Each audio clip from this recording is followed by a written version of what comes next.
সুপ্রিয়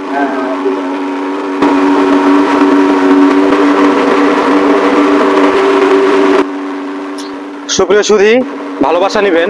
আমাদের এই বাংলাদেশ বিভিন্ন রকমের ঝোপঝাড় এবং জঙ্গলে আবদ্ধ। পুরো পৃথিবীতে যদি আমরা চিন্তা করি তাহলে যতগুলো পতঙ্গ রয়েছে জীবাণুবাহী, তার মধ্যে অন্যতম একটা পতঙ্গ হচ্ছে মশা।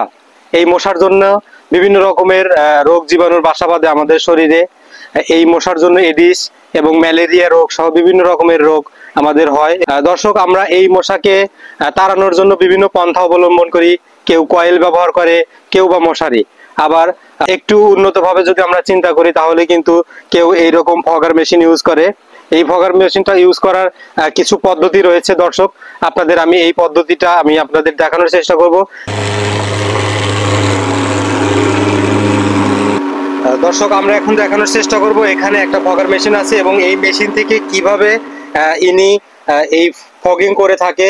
ফগিংটা আসলে হচ্ছে কিন্তু এটা ধোয়ার মাধ্যমেই কিন্তু আমরা মশাটা নিষ্কাশন করার চেষ্টা করি। আমরা এই মেশিনটা চালানো, আমরা এখান থেকে শুনবো ওনার কিছু কথা।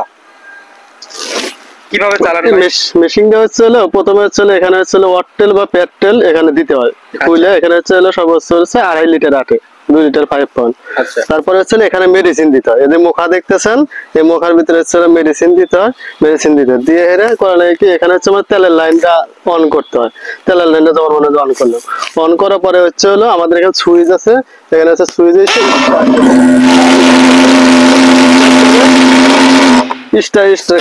স্টার করে তারপরে হচ্ছে হলো এখানে যে এয়ার লাইন আছে, এটা হচ্ছে মানে ধোঁয়া বেরোবো, সেই সুইচটা মনে করেন এরকম মারতে হয়। সুইচটা মারার পরে হচ্ছে হলো এখন হচ্ছে আমাদের ধোঁয়া এখানে উৎপাদন হচ্ছে, ধোঁয়া উৎপাদন হচ্ছে। এখন হচ্ছে মনে করেন যে এই সুইচটা এরকম দিলে পারি মনে করেন যে হচ্ছে হলো আপনার ধোঁয়া মনে করেন যে বেগে হচ্ছে মনে করেন যে হচ্ছে বের হওয়া যেতেছে, বুঝছেন? এইভাবে